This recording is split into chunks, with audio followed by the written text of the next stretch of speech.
નમસ્કાર, હું છું અલ્પાને આપ જોઈ રહ્યા છો CB24 ન્યૂઝ। વડોદરામાં ફાર્મા કંપનીમાંથી જે દવાઓ ઝડપાઈ હતી તેમાં તપાસનો રેલો અમદાવાદ અને ભાવનગર સુધી પહોંચ્યો છે। વડોદરામાં ફાર્મા કંપનીમાં દરોડા મુદ્દે ફાર્મા કંપનીમાં રેડ પડી તે પહેલા 2 વ્યક્તિઓની અમદાવાદથી ધરપકડ કરવામાં આવી હતી અને તેની તપાસ દરમિયાન અનેક ખુલાસાઓ થયા હોવાનું સામે આવ્યું છે।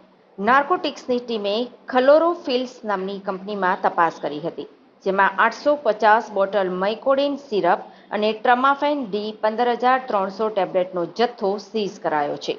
તપાસમાં સામે આવ્યું છે કે જે દવાઓ જપ્ત કરવામાં આવી છે તેનો ઉપયોગ નશા માટે થતો હતો। વડોદરાથી એક ઈસમની પૂછપરછ માટે અટકાયત કરાઈ છે, તો બીજી તરફ અમદાવાદ, ગાંધીનગર અને ભાવનગરથી 2 આરોપીની ધરપકડ કરવામાં આવી છે। વડોદરાની ફાર્મા કંપનીમાં એનસીબીએ દરોડા પાડતા અન્ય વેપારીઓમાં ફફડાટ જોવા મળ્યો છે। મોડી રાત્રે રાવપુરામાં ફાર્મા કંપનીના ગોડાઉનમાં સર્ચ ઓપરેશન હાથ ધરવામાં આવ્યું હતું।